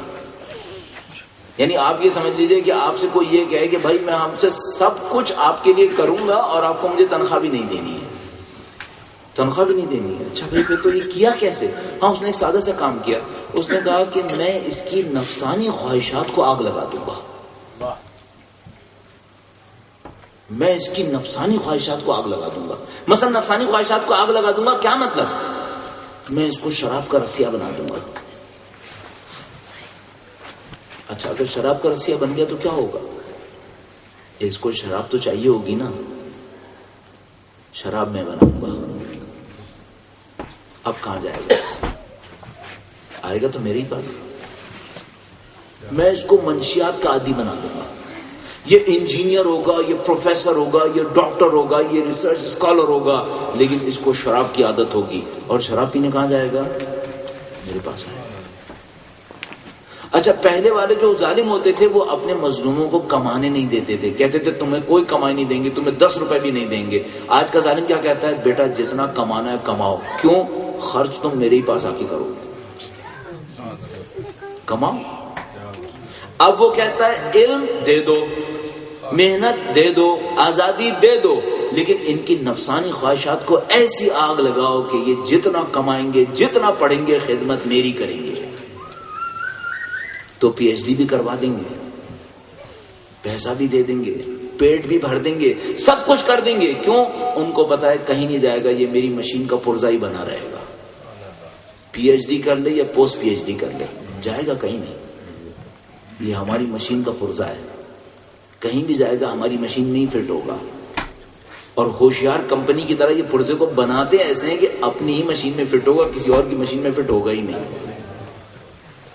برانڈڈ کمپنیز ایسی ہوتی ہیں نا، ان کے پیسز کو آپ چینج نہیں کر سکتے، ان کو اپ گریڈ بھی نہیں کر سکتے، یا کام آئے گا یا ختم ہو جائے گا۔ یہ ہے آج کے دور میں۔ اچھا، اب وہ کیا کریں گے اس کے لیے؟ سب انہوں نے نظام ظلم بنانا تھا۔ جعل شیعا یستضعف طائفة منهم، ایک گروہ بنایا جس کو تھوڑا سا نواز دیا، اور ایک گروہ بنایا جس کو پیس دیا۔ تو وہ ایک فرسٹ ورلڈ بنایا جس کے اندر انہوں نے چند کروڑ انسانوں کو نواز دیا، اور ایک تھرڈ ورلڈ بنائی تقریباً 5.5 ارب انسانوں کی جن کو پیس دیا۔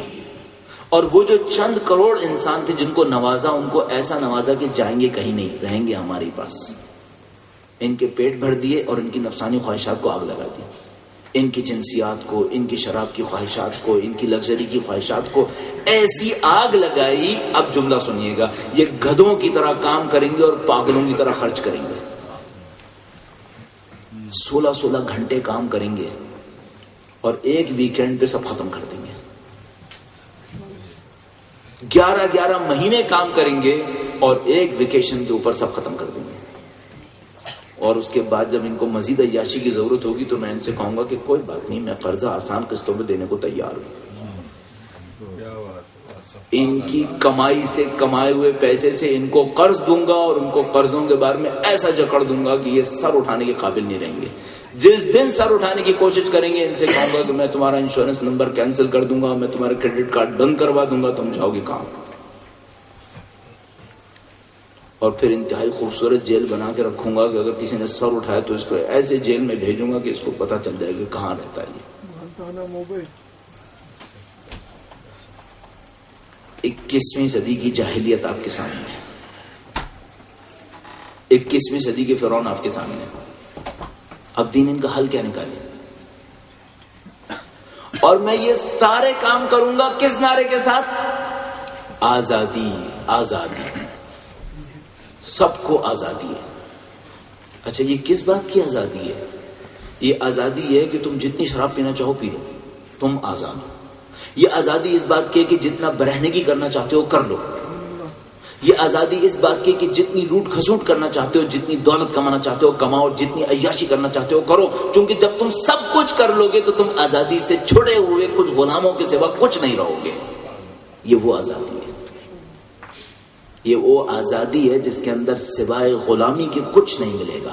لہذا ان کو آزاد ہو جانے دو، چونکہ جتنے آزاد ہوں گے یہ غلام ہوتے چلے جائیں گے۔ یہ آزادی سے فحشا کریں گے، یہ آزادی سے اپنی لگژریز پہ جائیں گے، یہ آزادی سے اپنے ناز و نخرے اٹھائیں گے، اور جتنی یہ آزادی دکھائیں گے اتنے ہی غلام بنیں گے، اتنے ہی ذلیل ہوتے چلے جائیں گے۔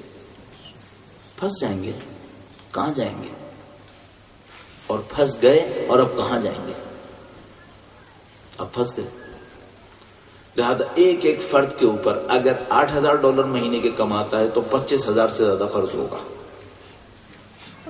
سوچ بھی نہیں سکے گا کہ اس نظام سے باہر نکلنا ہے، تصور بھی نہیں کر پائے گا۔ ضرورتوں کو اتنا پھیلا چکا ہوگا کہ سوائے قرضہ لینے کی کوئی راستہ رہے گا ہی نہیں اس کے سامنے۔ یعنی اس آزادی کو ہم ایسی جگہ تک پہنچائیں گے کہ کوئی بچہ اپنے باپ کو اس وقت تک باپ نہیں مانے گا جب تک اس کے لیے قرض نہیں لے گا۔ ہم اس کو ایسا پھیلا دیں گے کہ بچے کی خواہشات کو بھی اتنا بڑھا دیں گے کہ اگر باپ کو کچھ سمجھ میں بھی آئے تو اپنے بچے کی محبت کی خاطر قرضے لے گا۔ اپنے بچے کی محبت کی خاطر وہ کچھ کرے گا جو ہم چاہتے ہیں. یہ آزادی ہے. اس آزادی تک میں اور آپ پہنچنا چاہتے تھے. اس آزادی تک پہنچنے کے بعد انسان بن گئے ہم. یہ دنیا انسان بن جائے گی ایسے. اب کیا ہو رہا ہے وہ آپ کے سامنے ہے. اچھا یہ آزادی نصیب ہو گئی, ہاں سب کو نصیب ہو گئی. عورتیں بھی آزاد ہو گئی, جو کرنا چاہتی ہیں کریں. ہاں لیکن اگر انہوں نے آزادی کے نام سے سوء استفادہ کرتے ہوئے اسکارف باندھنے کی کوشش کی, یہ قبول نہیں کیا جائے گا. ہاں آزادی کے نام پر برہنہ ہونے کی کوشش کی, یہ قبول کر لیا جائے گا. آپ نے آزادی کے نام پہ دین پھیلانے کی کوشش کی, ایسا دین جو ظالموں سے ٹکرائے, یہ قبول نہیں کیا جائے گا. ہاں آزادی کے نام پر آپ دہشت گردی پھیلانا چاہتے ہیں, اس کو ہم چھوڑ دیں گے, بعد میں پکڑ لیں گے. کیوں؟ آپ دین کی بدنامی کا سبب بنیں گے, اتنا ہم چھوڑ دیں گے. ہم خود بنائیں گے. یہ سب اس آزاد دنیا نے کر کے دکھایا. اچھا اب میں آپ کی خدمت میں کیا عرض, اب دین کیا کرے؟ دین تو جانتا ہے نا کہ اس کے بندے پھنس گئے. اللہ تو دیکھ رہا ہے کہ میرے بندوں کو غلام بنا لیا گیا ہے. اب اللہ کا دین کیا کرے؟ یہ جو کچھ میں نے آپ کی خدمت میں عرض کیا, یہ بالکل آپ کے سامنے 21ویں صدی کی ٹرمنالوجیز میں عرض کیا. آپ اس سے الیکٹرانکس کو نکال دیجئے, بالکل نبی کی تشریف آوری کا زمانہ بن جائے گا. اس زمانے میں بھی یہی سب کچھ تھا. ایک قوم تھی جو پس دی گئی تھی, وہ غلام طبقہ تھا. ایک قوم وہ تھی جو آزاد تھی, جو کرنا چاہے کرے, وہ شرفا کا طبقہ تھا. اور اللہ کا دین آیا, اور اللہ کا دین مظلومیت کے عالم میں دیکھ رہا ہے کہ ہم اپنے ان بندوں کو کیسے چھڑائیں, کس پہ ضرب لگائیں. ظالم سے ٹکراتے ہیں تو جن مظلوموں کو چھڑانے کے لیے ٹکراتے ہیں, وہ مظلوم ہی ہمارے خلاف شمشیر اٹھا لیتے ہیں. سنا آپ نے؟ اگر وہ لوگوں کو جگائے بغیر ظالم سے بھی ٹکرائے تو وہ مظلوم ہی شمشیر اٹھا لیتے ہیں, اور کہتے ہیں ہمارے آقاؤں کو نقصان پہنچانے کی کوشش نہ کرنا. یہ ہمارے اچھے آقا ہیں, انہوں نے ہمیں سب کچھ دیا ہے. دیکھو ہم جتنا شراب پینا چاہتے ہیں پی لیتے ہیں. یہ اچھے ہیں کیا برے ہیں؟ یہ بہت اچھے لوگ ہیں. تو اگر تم نے ان سے جنگ کرنے کی کوشش کی تو یہ جنگ ہم سے جنگ ہوگی. تو وہ مظلوم ہی شمشیر لے کے کھڑے ہو جاتے ہیں انبیاء کے سامنے کہ ان ظالموں سے مت ٹکرانا, یہ ہمارے باس ہیں. اب دین کیا کرے؟ اب دین نے ایک راستہ اختیار کیا. دین نے سب سے پہلے ایک راستہ اختیار کیا. یہاں سے وہ آزادی شروع ہوتی ہے جو سید الشہداء آزادی دینا چاہتے ہیں. اب یہاں سے وہ آزادی شروع ہوگی جو سید الشہداء دینا چاہتے ہیں. درود بھیجے گا محمد و آل محمد.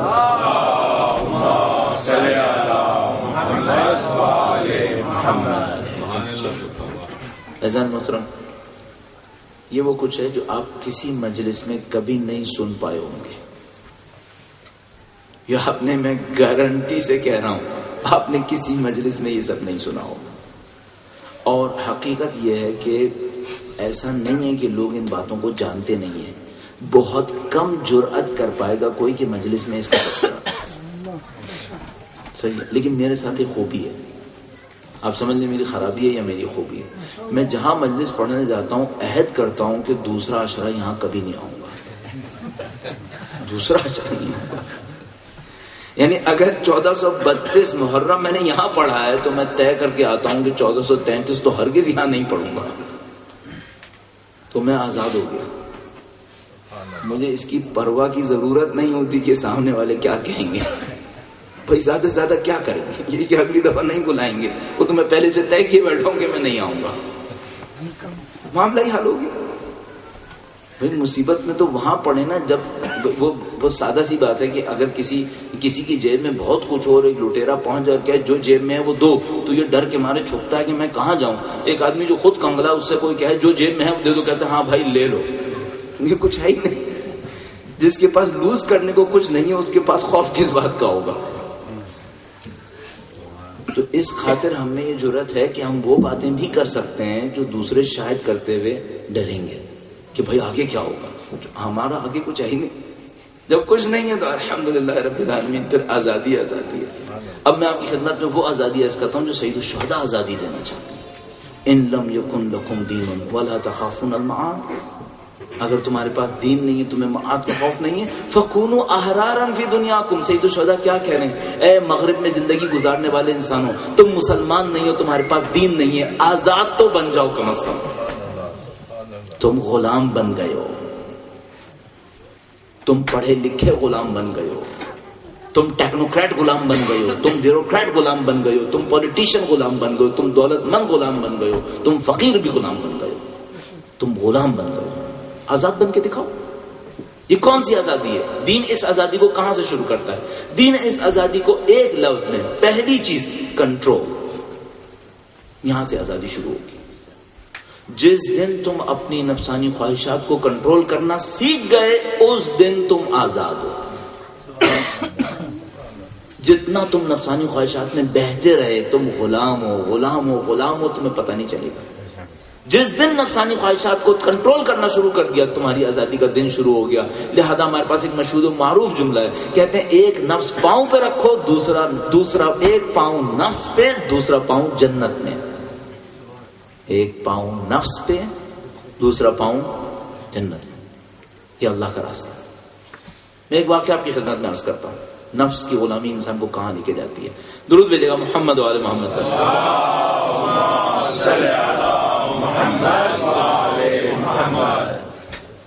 ایک عالم کا واقعہ مشہور ہے، انتہائی پرہیزگار عالم، پڑھا لکھا، ذمہ دار عالم.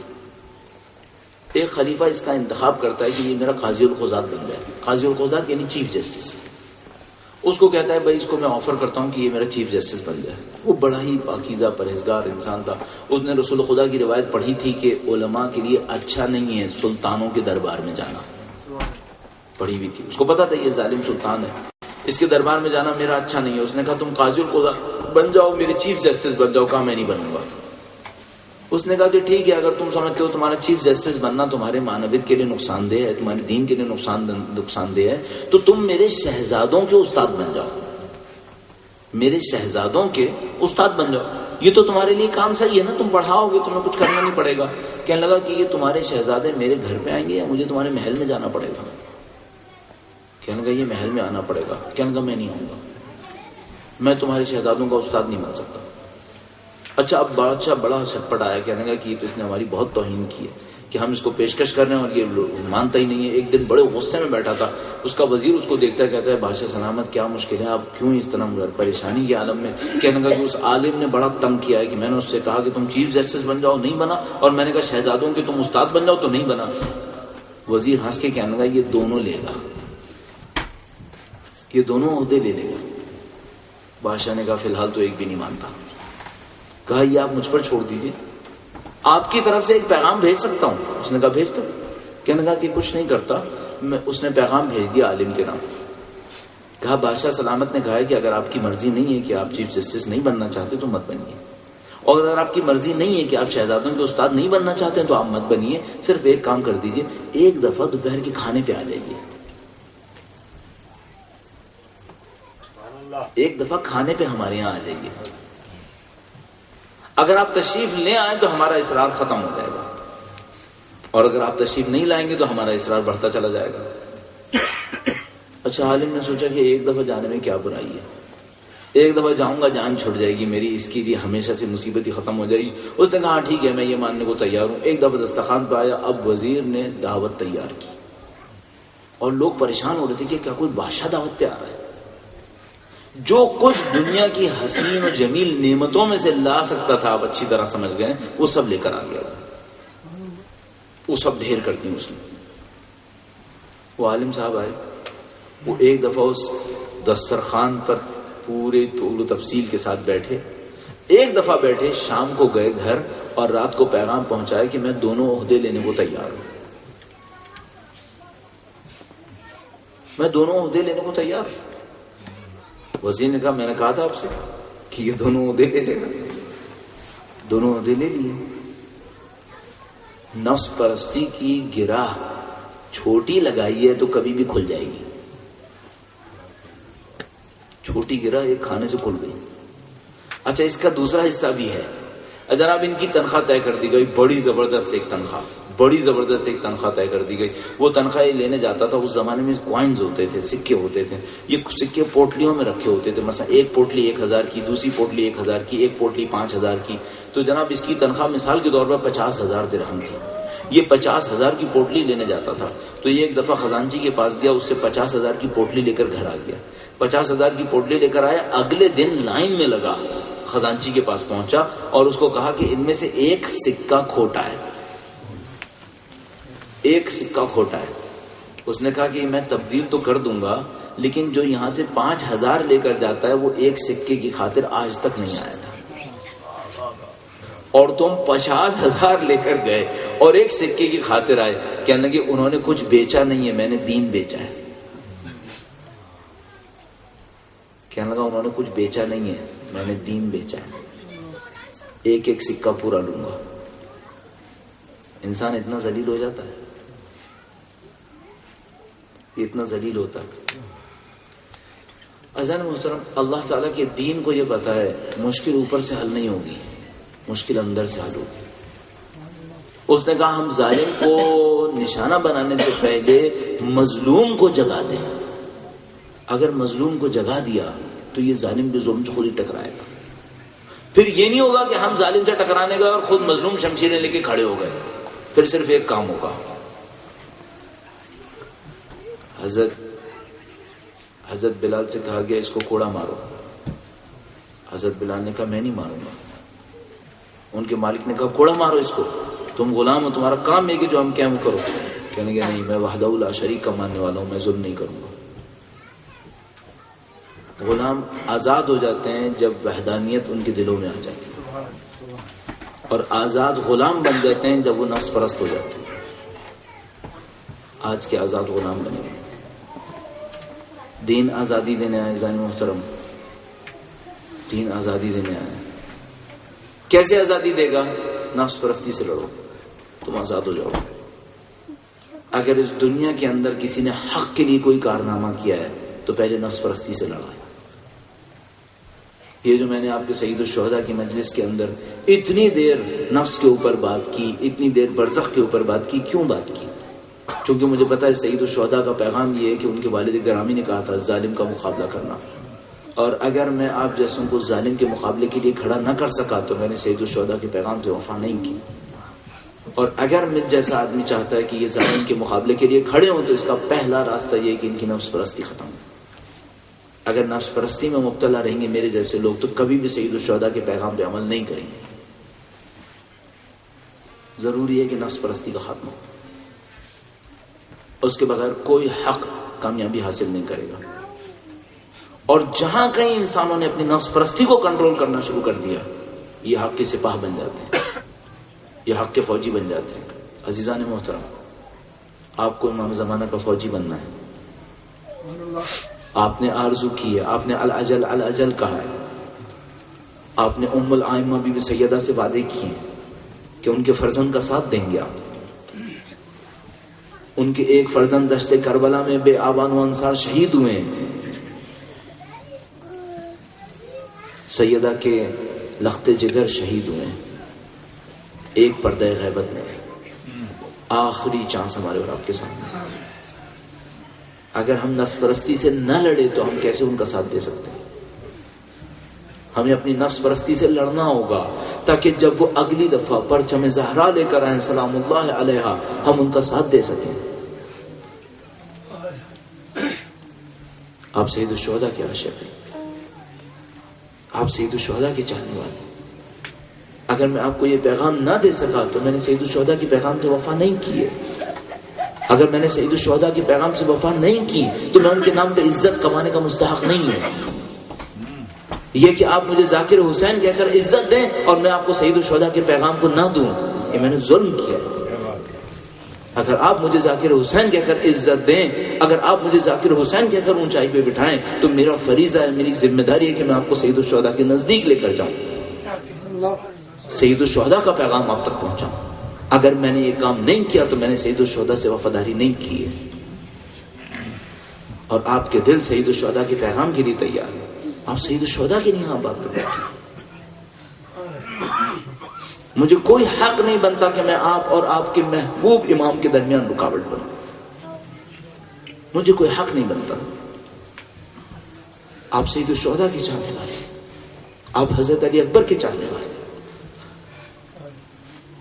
آپ مادر حسین کے چاہنے والے. مجھے کیا حق بنتا ہے کہ میں آپ کو اپنے امام سے دور کروں؟ میری ذمہ داری ہے کہ میں آپ کو آپ کے امام سے نزدیک لے کر جاؤں، اور مجھے یہ کام کرنا ہوگا. اس کی وجہ یہ کہ میرے سامنے میرے امام کے لخت جگر پڑے ہوئے. اگر سید الشہداء فوج سے فوج ٹکراتے تو مظلومیت نہ بنتی. سید الشہداء میں علی اکبر اور علی اصغر ٹکرائے. میں بار بار سوچتا ہوں سید الشہداء لشکر لے کر نہیں آئے تھے، جگر ٹکڑے لے کر آئے تھے. وہ جگر کے ٹکڑے لے کر آئے تھے. کربلا لشکروں کی جنگ نہیں ہے، کربلا عشق اور محبت کی جنگ کا نام ہے. سید الشہداء عشق محض لے کر آئے ہیں، سید الشہداء معصومیت لے کر آئے. سید الشہداء نے پہلوان نہیں بلائے، حبیب ابن مظاہر بلائے. سید الشہداء کا آخری سپاہی علی اصغر ہے. سید الشہداء انسان نہیں لائے، سید الشہداء فرشتے لے کر آئے. حضرت علی اکبر کی شخصیت کے بارے میں اور آپ کیا جانتے ہیں؟ ہم ان کی ایک صفت کو بہت اچھی طرح پہچانتے ہیں. ہمارے پاس روایت موجود ہے، اہل بیت اطہار علیہ السلام جب نبی اکرم کو دیکھنے کی آرزو کرتے تھے تو علی اکبر کو دیکھ لیا کرتے تھے. ہمارے پاس ایک روایت موجود ہے کہ حضرت علی اکبر جب مدینے کی گلیوں سے گزرا کرتے تھے تو لوگ چھپ چھپ کر اس رخ انور کا مشاہدہ کرتے تھے کہ اللہ کے رسول بھی ایسے ہی تھے.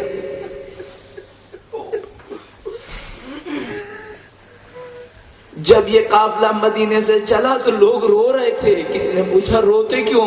کہنے لگے اب شبیہ رسول نظر نہیں آئے گا، اب مدینے میں شبیہ رسول نہیں ہوگا. یہ حضرت علی اکبر علیہ السلام جب بولتے تھے تو لوگوں کو رسول خدا کی یاد آتی تھی. آپ کے سامنے ایک واقعہ موجود ہے، آپ کے سامنے اذان علی اکبر ہے. آپ نے یقیناً روایات میں سنا ہے کہ جب عاشور کا دن آیا سید الشہداء نے اپنے مؤذن سے کہا تم اذان مت دینا، میرا بیٹا علی اکبر اذان دے گا. جیسے ہی علی اکبر نے اذان دینا شروع کی، خیام مخدرات سے خواتین کے رونے کی آوازیں آنا شروع ہو گئی. کسی نے پوچھا گریا کس بات کا ہے؟ کہا سنا نہیں، رسول خدا کی آواز آ رہی ہے. رسول خدا کی آواز آتی تھی. علی اکبر لخت جگر ہے سید الشہداء کی. عزیزان محترم، مجھے یقین ہے آپ یہاں پر کچھ لوگ یقیناً ایسے موجود ہوں گے جن کے بچے جوانیوں میں داخل ہو گئے ہوں گے، اور کچھ ہماری مائیں بہنیں یقیناً ایسی ہوں گی جن کے بچے جوانیوں میں داخل ہو گئے ہوں گے. جب بچہ جوان ہونے لگتا ہے تو باپ کے لیے ایک آرزو ہوتا ہے، لیکن ایک خوف لگا رہتا ہے اگر میرے جوان کو کچھ ہو گیا تو کیا ہوگا.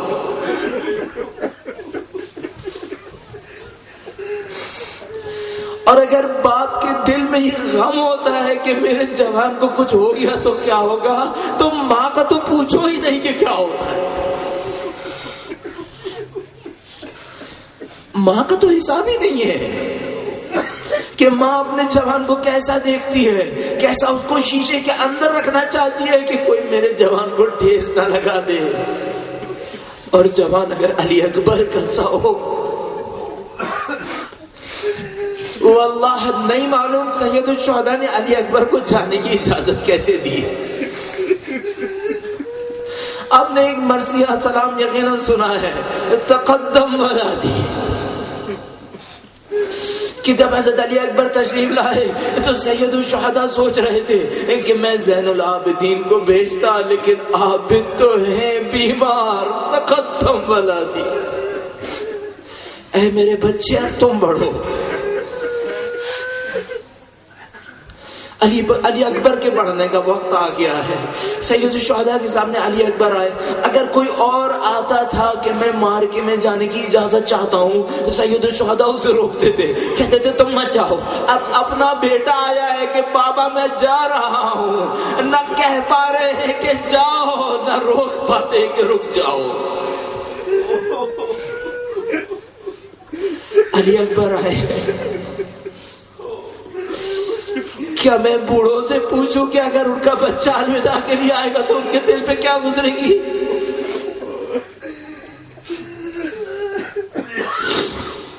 علی اکبر الوداع کے لیے آئے. سید الشہداء نے کچھ نہ کہا, بس خاموشی سے آنسو بہائے. ایک دفعہ انسان رو کر آنسو بہاتا ہے, ایک دفعہ خاموش رہ کر آنسو بہاتا. سید الشہداء نے خاموشی سے کوئی آنسو بہائے. علی اکبر سے بس ایک جملہ کہا, بیٹا تمہاری پھوپھی نے تمہیں پالا ہے, اپنی پھوپھی سے اجازت نہیں لی تم نے, ان سے الوداع نہیں کیا. علی اکبر واپس آئے. اب ایک عجیب معرکہ تھا. ایک بہادر کے لیے, علی اکبر جیسے بہادر کے لیے شمشیر چلانا آسان ہے, لیکن زینب سے الوداع کرے یہ بہت سخت ہے. اس نے ماں بن کے پالا ہے, اپنی کمائی کو لٹتا دیکھ رہی ہے. میرا بچہ چلا گیا اور اب کوئی واپس نہیں آئے گا. اب علی اکبر الوداع کہنے کے لیے بی بی زینب کے خیمے کی طرف آئے ہیں. اندر کیا مکالمہ ہوا ہے خدا جانتا ہے, تاریخ جانتی ہے کہ اندر کیا مکالمہ ہوا ہے. ہمارے پاس بس روایات موجود ہیں, اور روایات کہتی ہیں علی اکبر کے آنے پر اتنا ماتم ہوا جتنا کبھی نہیں ہوا. علی اکبر کے چلنے پر بڑا ماتم ہوا. دو بہت نفیس جملات موجود ہیں ہمارے پاس. ایک تاریخ کا جملہ جو کسی تشبیہ کی صورت میں, اور ایک علامہ ذیشان حیدر جوادی صاحب کا استنباط ہے. ایک تشبیہ جملہ موجود ہے ہمارے پاس. ایک شخص نے تشبیہاً بہت خوبصورت کہا علی اکبر خیام سے الوداع کر کے ایسے نکلے جیسے بھرے گھر سے جنازہ نکلا.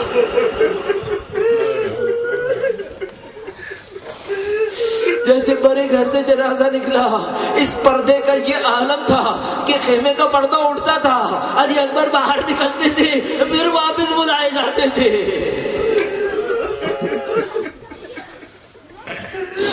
علامہ ذیشان حیدر جوادی صاحب نے ایک بہت نفیس روایت سے بہت نفیس استنباط کیا ہے. عرب لوگ عبا پہنتے ہیں, ہم نے جو عبا پہنی ہے وہ اسی کی یاد میں پہنی ہوئی ہے.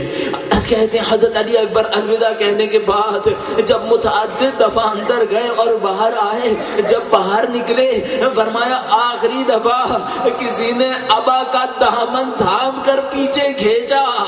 ذیشان حیدر جوادی صاحب فرماتے ہیں اگر کسی بیوی نے تھاما ہوتا تو کندھا ہوتا, اب کسی بچی نے تھاما ہے.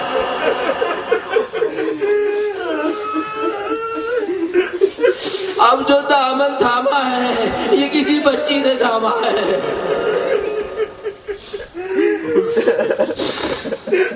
علی اکبر خیمے سے باہر آئے, سید الشہداء کے سامنے آئے. سید الشہداء دل میں نہیں معلوم کیا کہہ رہے ہوں گے. علی اکبر سے کہا بیٹھا تمہیں خدا حافظ, تم رخصت ہو جاؤ. علی اکبر رخصت ہوئے.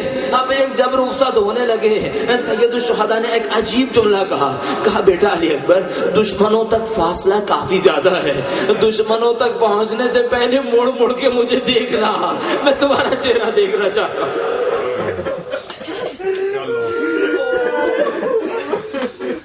علی اکبر چلے, ابھی الوداع ختم نہیں ہوا, دیکھا بوڑھا باپ پیچھے پیچھے آ رہا ہے. کہا بابا آپ نے الوداع کر دیا تھا. فرمایا بیٹا جوان کو الوداع کہنا سخت ہے.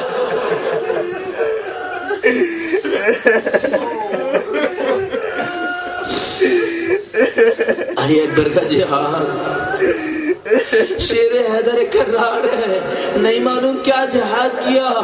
ایک موقع پر سید الشہداء کے پاس واپس آئے, کہا بابا اگر ایک گھونٹ پانی مل جاتا, اس اسلحے کی گرمی نے مجھے مار دیا, اگر ایک گھونٹ پانی مل جاتا میں کہوں گا مولا آپ ساتھی کوثر, آپ کا بچہ پیاسا. بڑا امتحان دیا سید الشہداء نے, سخت امتحان دیا سید الشہداء نے بچے سے بس ایک جملہ کہا بیٹا علی اکبر تم جہاد کے لیے چلے جاؤ، تمہارے نانا تڑپ رہے ہیں تمہیں پانی پلانے کے لیے۔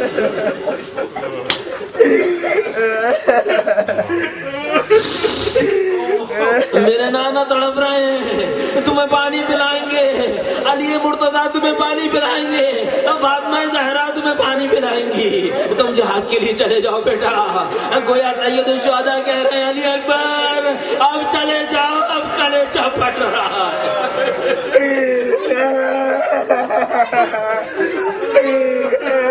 علی اکبر چلے گئے، جہاد کیا، زمین کے اوپر گرے۔ اب عجیب روایات ہے، ایک موقع کے اوپر زمین پر گرے، بابا کو پکارا، سید الشہداء عجیب روایت فرماتے بیٹا پکارتے رہو، تمہارے بابا کو کچھ دکھائی نہیں دے رہا، اب کچھ دکھائی نہیں دیتا۔ بڑی مشکل سے علی اکبر کے سرحانے پہنچے، ایک مستند جملہ سید الشہداء کا، انتہائی مستند جملہ فرمایا وَعَلَى الدُّنْيَا بَعْدَكَ الْعَفَا، علی اکبر تیرے بعد دنیا میں کچھ نہیں ہے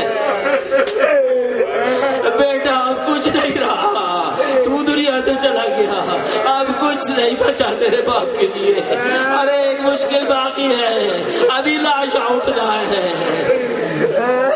کھڑی الجوان کا لاشا، یہ بوڑھا باپ کہاں اٹھا پائے گا؟ لاشے کو دیکھتے تھے، اپنی حسرت کو دیکھتے تھے، روح پرواز کرنے والی تھی۔ زینب کبریٰ خیمے پر آ گئی، فرمایا بھیا اگر اجازت دو بہن مدد کے لیے آئے۔ علماء میں گفتگو ہے، ارے زینب نے کیوں کہا؟ اس لیے کہا لاشے پہ سے نظر اٹھ جائے ورنہ بھیا دنیا سے رخصت ہو جائیں گے۔